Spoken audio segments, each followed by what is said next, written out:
Jennings family had just moved into their new home, an old Victorian nestled at the end of a quiet street. On the first night, as they unpacked, they discovered a large, ornate mirror in the attic. Intrigued, they placed it in the hallway. At first, it felt like a charming touch, but soon, odd things began to happen. Every time someone walked past the mirror, they would catch a glimpse of something off, an unsettling distortion of themselves, as if the reflection was mocking them. It became more pronounced. At times, it seemed to smile when they frowned or scowl when they laughed. One evening, Sarah, the youngest, stood before the mirror, mesmerized by the twisted figure staring back. It wore a malicious grin. Suddenly, Sarah screamed, her reflection reaching out, fingers pressing against the glass, as if it sought to escape. The family rushed to her side, but when they looked back, Sarah was gone. The mirror now showed only a dark void. In a panic, they attempted to cover it, but it was too late. The reflection turned its gaze, locking eyes with them, and the last thing they heard was Sarah's voice whispering from inside, "Let me out!" Despair sank in as they realized they were trapped, forever watching their own reflections twist into something sinister.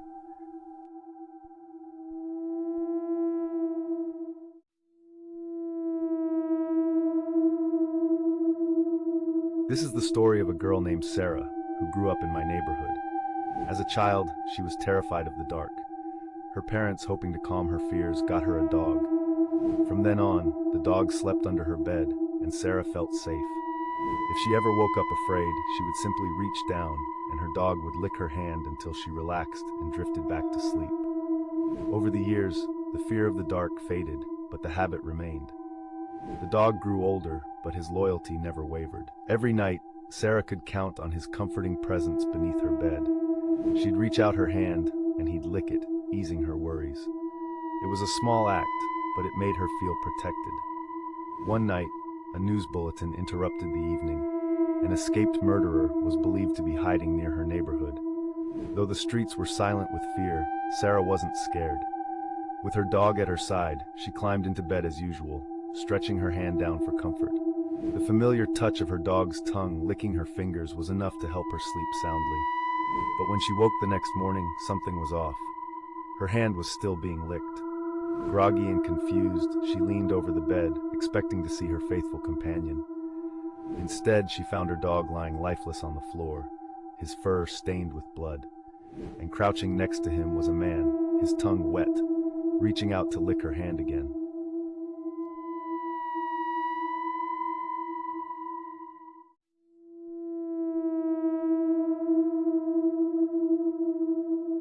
What if a mirror reflected your deepest fears? Emily loved antiques. One day, she found a tall, ornate mirror. The shopkeeper warned her, "This mirror reflects more than just appearances." She shrugged it off, eager to hang it in her room. That night, as she prepared for bed, Emily noticed a figure behind her in the mirror. Heart racing, she turned. No one was there. The shadowy man loomed closer, his hollow eyes locking onto her. She reached for the glass. Her hand passed through. Suddenly, he pressed against the mirror, cracks appearing. With a sharp snap, a piece shattered, and his hand emerged. Frozen, Emily stumbled back as he crawled through the shards. His twisted grin grew wider as he whispered, "You can't run from your reflection."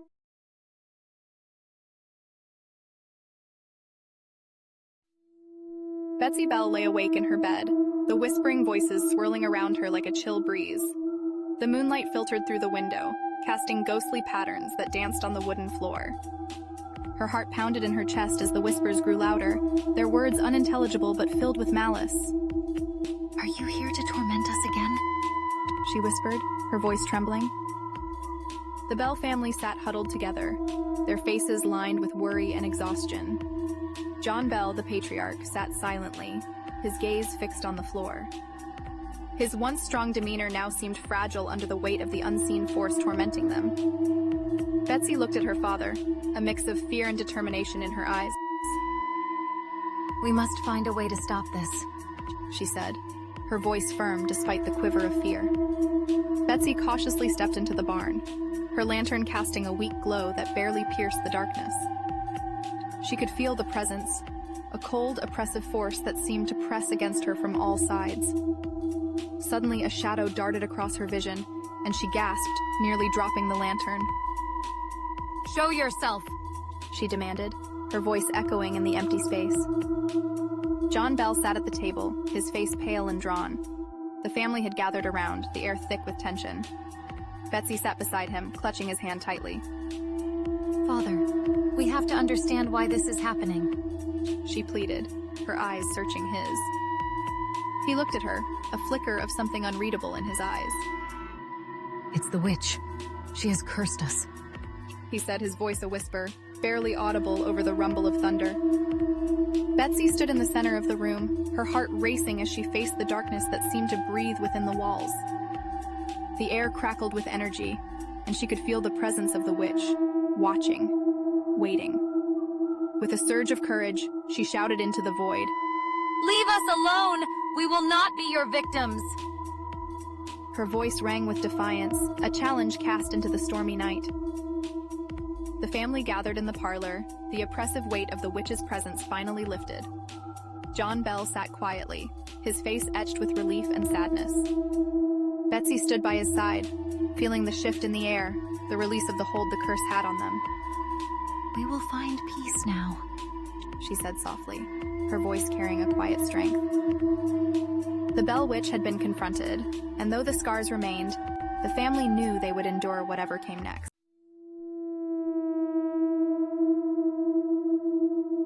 Amon walked briskly through the forest path, the moon casting long shadows around him. The silence of the night was only broken by the rustle of leaves under his feet. He was returning home after a long day, eager to reach the warmth and safety of his house. The dense trees formed a canopy overhead, barely allowing any light to filter through. It was then that he heard it, a faint, eerie cry of a child echoing through the woods. Amon's heart raced as he halted in his tracks, trying to pinpoint the direction of the sound. The cry was filled with a sorrow that tugged at his heartstrings. He felt an inexplicable urge to help, to find the source of the distress. With hesitant steps, he veered off the path, moving towards the sound that seemed to grow louder with each step. The forest grew darker, the shadows deeper, as he ventured further into the unknown. The trees parted to reveal a small clearing, the moonlight illuminating the figure of a girl in white, sitting on the ground. Her back was to Amon, her shoulders shaking with each sob. Compelled by a mix of dread and compassion, he called out to her softly. "Are you all right? Do you need help?" The girl stopped crying abruptly, lifting her head to turn towards him. The sight that met Amon's eyes was nightmarish, a grotesque, twisted face that defied human likeness. The terror that gripped him was immediate and primal, rooting him to the spot for a breathless moment. Then, instinct took over, and he stumbled backward, turning to flee the clearing as fast as his legs would carry him. Amon sprinted through the trees, branches clawing at him as if trying to hold him back. His mind raced as fast as his feet, piecing together the chilling tales he'd heard of the ghostly girl who haunted these woods. The warnings of locals and the stories of others who had encountered her came flooding back. He cursed his folly for ignoring the advice to steer clear of the forest at night. Finally, he burst out of the forest, the sight of his house a welcome relief against the horizon. Slamming the door behind him, Amon leaned against it, his breath coming in ragged gasps. The experience left a lasting mark, a lesson etched in fear and understanding. From that night on, he resolved to heed the warnings of the unknown, to recognize that not every cry for help was genuine, and to respect the mysteries that lurked in the shadows beyond the safety of home.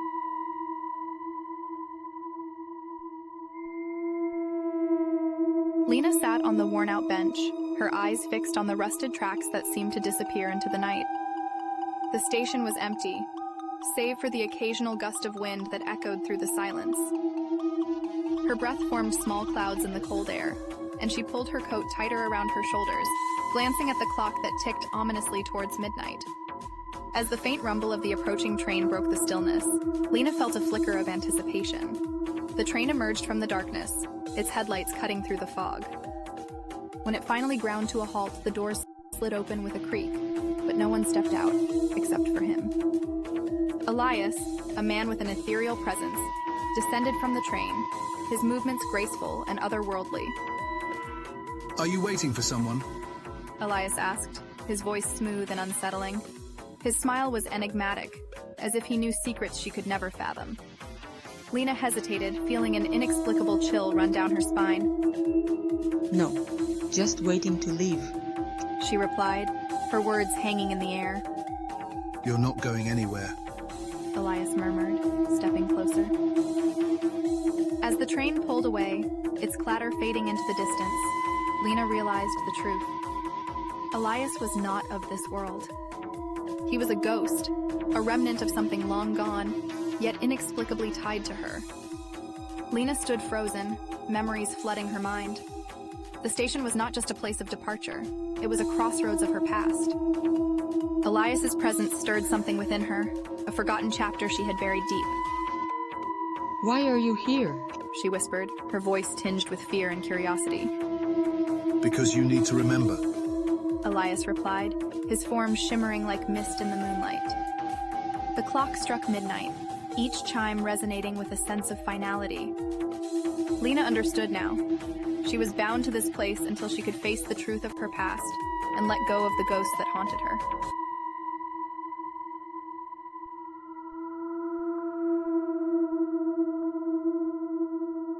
Sarah and her friends stood at the edge of the property, flashlights in hand, their beams slicing through the darkness.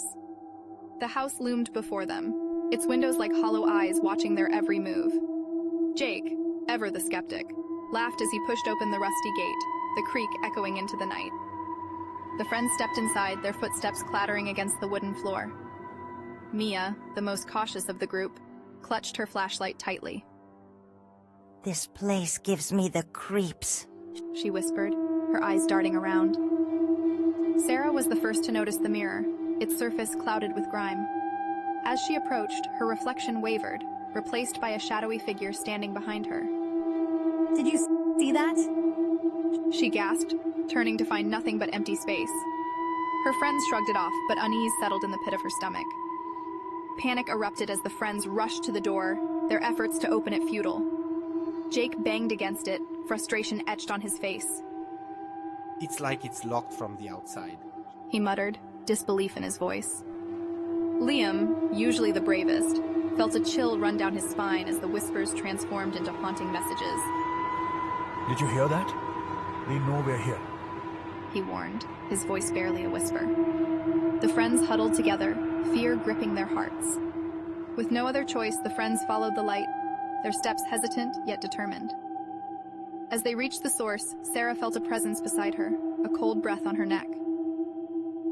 We need to find a way out, she urged, knowing their only hope was to uncover the secrets of the house's tragic past and put the restless spirits to rest.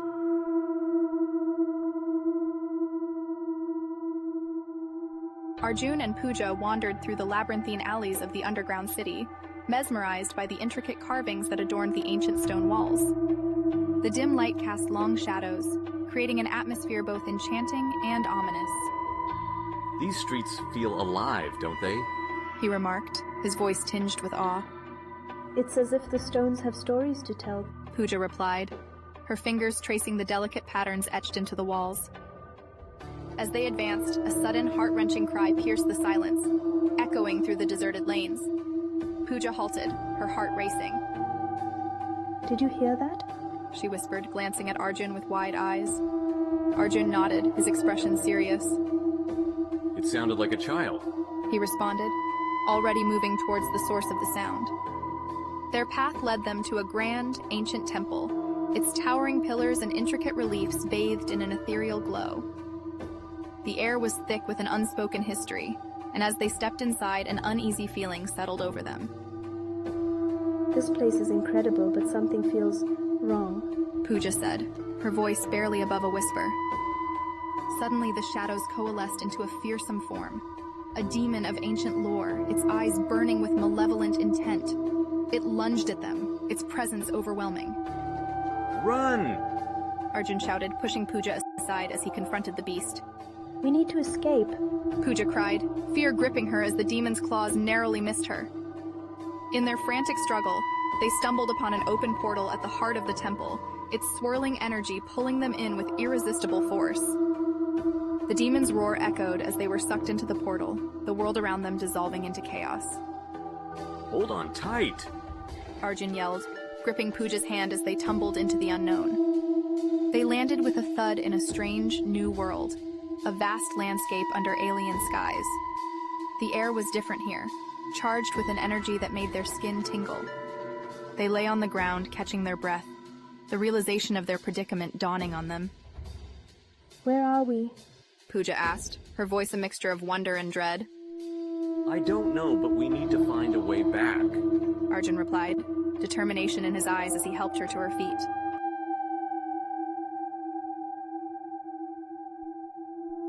In the heart of the cemetery, a lone figure stood, cloaked in darkness. The whispers of the wind carried a chilling secret, a tale of betrayal and unforgotten sin. Beneath a weathered headstone lay Noah, the twin who never drew breath, his presence lingering in the shadows of the living world. Liam, the eldest of the siblings, gazed out of the cracked window, the moon casting ghostly beams across his face. Emma, with a curious gleam in her eye, clutched an old photograph of their family, a secret hidden within its frame.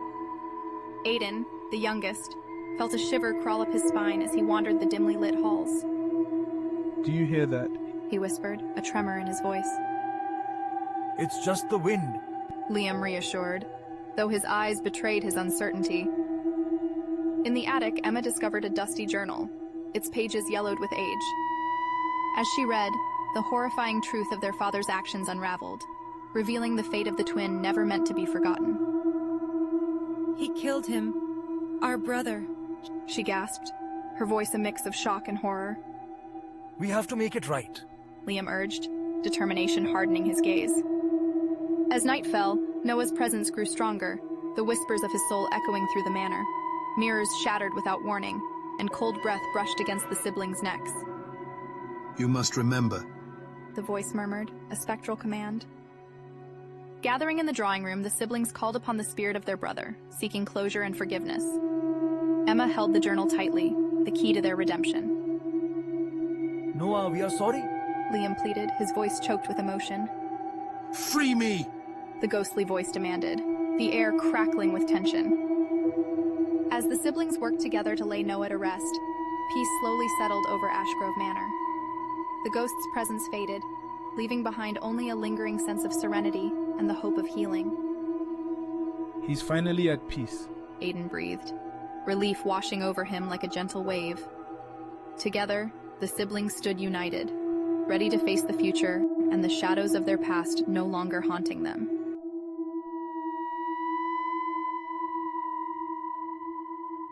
Glistening with sweat. The sanctuary was cold and dim, with only the weak Bruce stumbled into the church, his breath ragged and skin glistening with sweat. The sanctuary was cold and dim, with only the weak flicker of candles casting ominous shadows across the stone walls. His heart pounded as he slammed the heavy wooden door behind him, hoping it would keep the undead at bay, even if just for a moment. The low, guttural moans of the zombies outside grew louder, reverberating through the church like a haunting chorus. Bruce could hear the relentless scratching on the wooden door, each scrape a reminder of the danger lurking just beyond. He scanned the room, eyes settling on an old, dusty baseball bat leaning against the altar. Bruce rushed to grab the bat, the familiar weight grounding him amidst the chaos. Memories of sunny afternoons playing baseball with friends flooded his mind. I survived then. I will survive now, he muttered to himself, steeling his resolve. He positioned himself near the door, ready for the inevitable breach. With a deafening creak, the wooden door gave way, and zombies began to pour into the church. Their grotesque figures were illuminated by the flickering candlelight, casting monstrous shadows on the walls. Bruce swung the bat with all his might, the crack of wood against bone echoing through the sanctuary. Bruce moved with desperation and adrenaline, each swing of the bat a dance with survival. His muscles ached, but he fought on, knowing that one mistake could mean the end. He backed toward the altar, using the narrow space to his advantage, forcing the zombies to approach one by one. As the first light of dawn seeped through the stained glass windows, Bruce spotted an opportunity. Near the back of the church, a small shattered window beckoned. With a final, determined swing, he cleared a path and sprinted towards freedom. He dove through the window, landing in the cool grass outside, breathless but alive.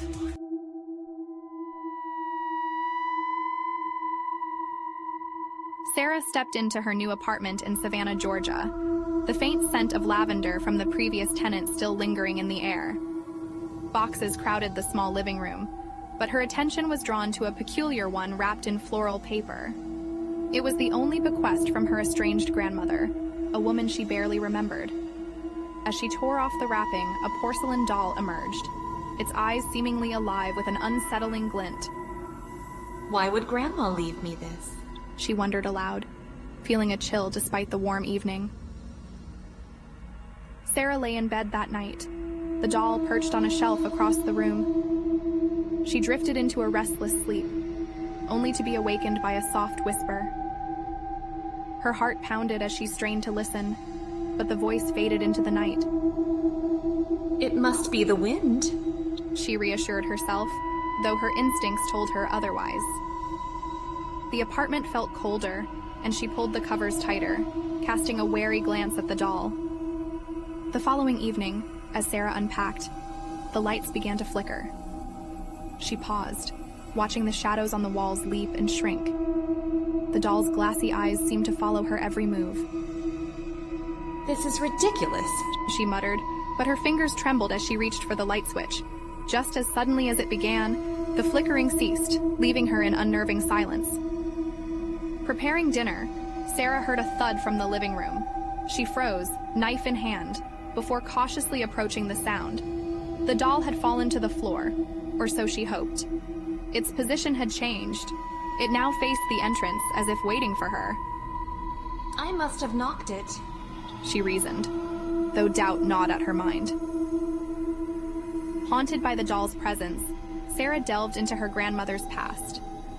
Old journals revealed dark secrets, rituals, obsessions with the occult, and a mention of binding spirits to inanimate objects.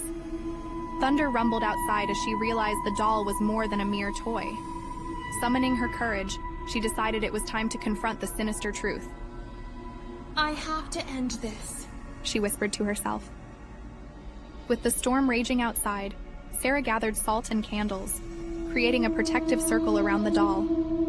Her voice trembled as she recited an incantation she found in her grandmother's notes.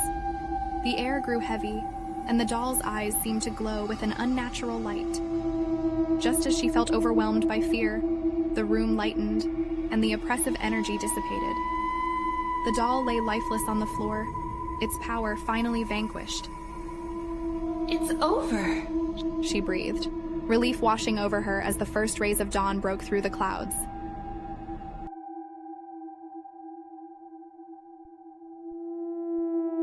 Max stood before the notorious hotel, a chill creeping down his spine as he prepared to delve into the mystery that had eluded so many.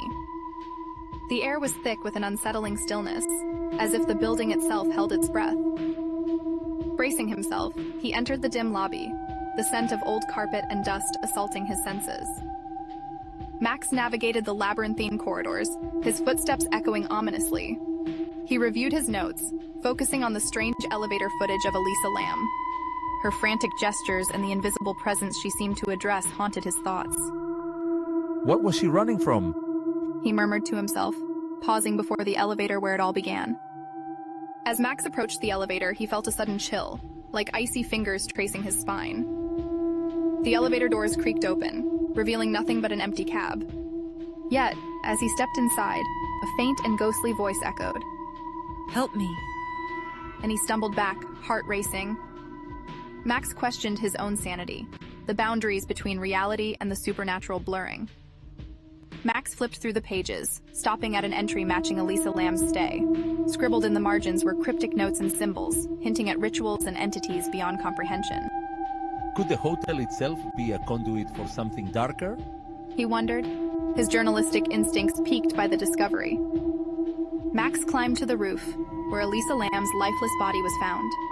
The water tank loomed like a silent sentinel, its dark waters concealing secrets untold. A sudden gust of wind whispered her name. Elisa. And Max turned to see a shadowy figure, indistinct and ethereal, hovering at the edge of the roof. Who are you? He demanded, voice trembling. Max descended from the rooftop, the spectral presence gone, but its impact lingering. He carried with him a notebook filled with questions, theories, and a chilling sense that some mysteries are better left unsolved. This isn't just a story, he mused, but a warning. He stepped out into the bustling streets of Los Angeles, the weight of the hotel's secrets heavy in his heart.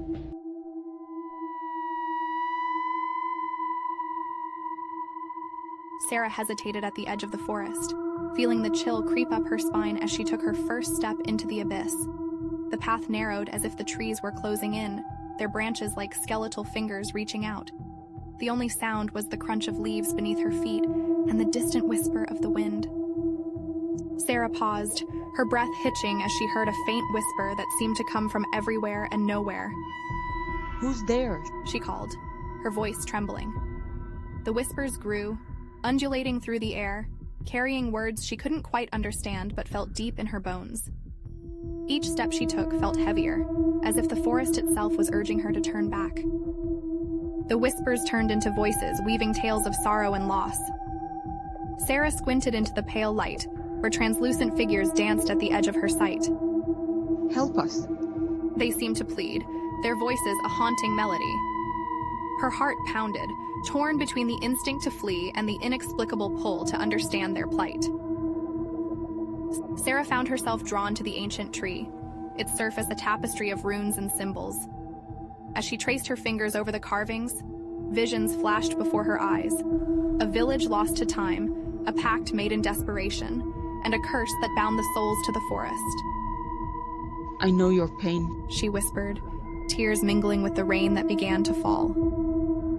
A shadow emerged from the darkness, its form shifting and malevolent. Sarah steeled herself, facing the embodiment of the forest's curse. "Why keep them here?" she demanded, her voice steady despite the fear gnawing at her. The figure loomed closer, a voice like gravel replying, "They are mine to guard, mine to keep." As the first rays of dawn pierced the canopy, the forest seemed to sigh, releasing its hold on her. Sarah felt the weight lift from her shoulders, the whispers receding into silence. "I will remember," she vowed, stepping onto a path that wound its way out of the forest. Behind her, the shadows retreated, leaving only the promise of a new day,